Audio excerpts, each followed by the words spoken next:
Yesterday, I streamed Cup of the Day. It was an ice track in the cup. I was feeling very good about my chances of winning. I really was. It was ice, but I thought, yo, this is a good map. I played the knockout, and I got top 33. Top 33. Yeah, I'm actually so mad. I get 33rd on the ice map.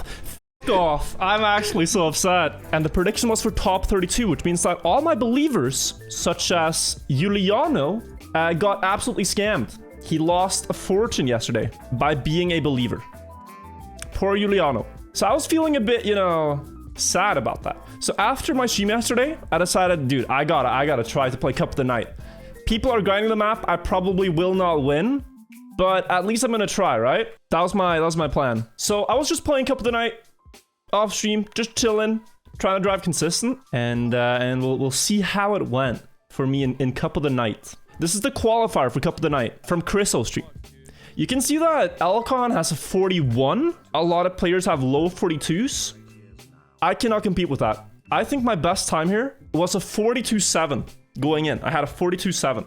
So I'm like a second behind the fastest players. Like, okay, fine. I will not win, I realized.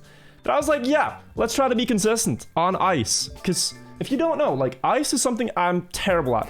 Terrible ice player. So I go in there into the knockout, like, yeah, we'll just see how this goes. But I'm miles behind the fastest players. Like, I'm never in the top 5 here for the first few rounds. But then things start happening. Huge mistakes made by players. One of them being Elcon. Elcon, the guy who won the time attack qualifier, makes a big mistake. And despite his best efforts to save it, Elcon is eliminated. He's out. And I'm like, okay, that's peculiar. My chances are probably a little bit better, but it's still impossible. There are so many ice players that are really damn good that are still in. Like, Lyrus is in, Hank is in, Kusi, Tiger Shark. These are all full-on ice players in the game, right? So I'm like, yeah, I'll try to be consistent. And then this round, 2 of the best ice players made huge mistakes. Huge mistakes. Stabby is able to save himself.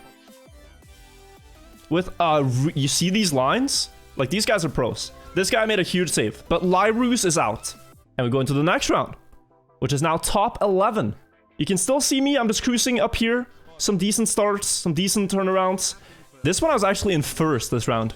I drove a really safe end here, so the others caught up a lot.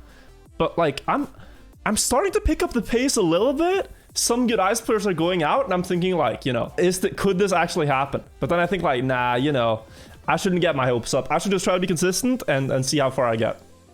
So I survived this round. It's now top 9. Next round, I get a terrible start. I'm last. But I have this part figured out really well, so I get a lot of speed here. And I make sure that I don't get eliminated.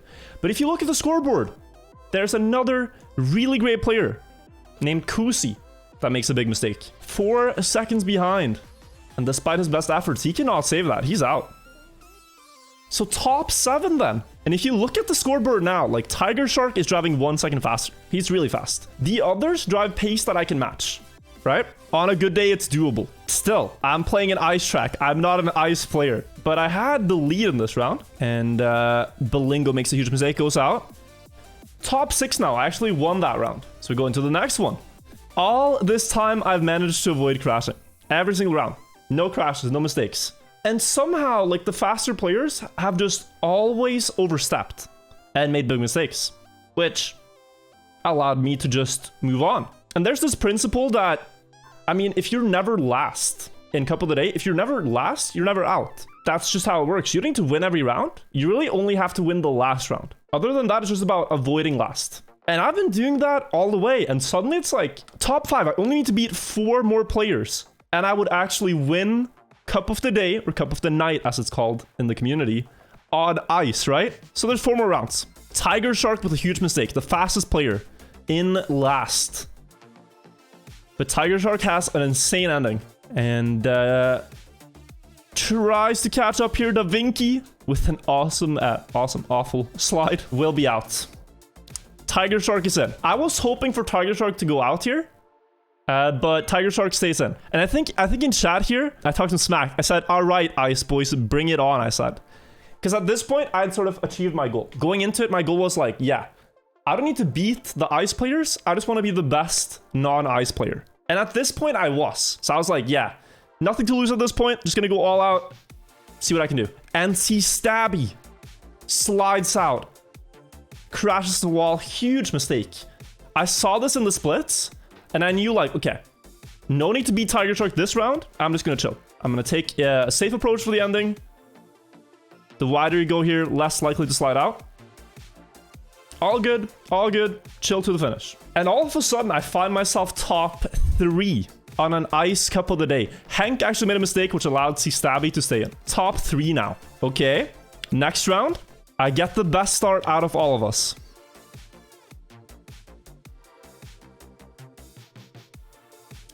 I get a really good dirt turn, and I'm first. 0.7 ahead of the last guy. Again, at a point where I can afford to save the ending, because Stabby is so far behind. And when I saw the split here, I saw plus 2.7, I knew. Holy shit, I am going in to a 1 versus 1 final on an Ice Cup of the Day track versus an Ice player. 1 versus 1. And I'm like, okay, I'm stressing, but I gotta focus. I just gotta win this one round, and I win this, right? Let's see how it goes. We turn around opposite directions. And I get off to a slightly worse start. It's only 600ths. I have a better approach here, which allows me more speed through the slide. I overtake first by quite a big margin. And I see the split here, 0.4 of a second. I know I sort of have this. I actually have this. And when I realize that, I start stressing. Because I realize I'm about to win. And in a moment of high pressure, I tap the brake a bit too much in this ice slide, which causes me to lose grip. And I slide out. It was a small slide out. I saved it almost instantaneously, but I lost a second because of this one mistake. In the final round, on an Ice Cup of the Day, I slide out. I've been playing so consistent up until this point. In the final, I slide out. And I'm like, okay, well, you know, I tried. But then, something happened. Oh my god, North actually called that. Because it wasn't over yet. As Tiger Shark goes for the finish, he misses the ring. And I still win.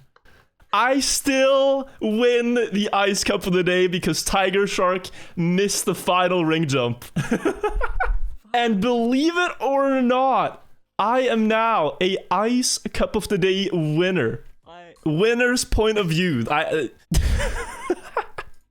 It was so crazy. I thought I screwed it up, and I did. But somehow, the gods saved me with this Tiger Shark miss here. You can see how big the gap is. Just look if you can see it.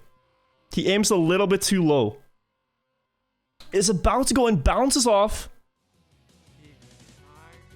And I take the win. So yeah, to everyone that makes fun of my ice skills, you can still make fun of them, but I am a Ice Cup of the Day winner.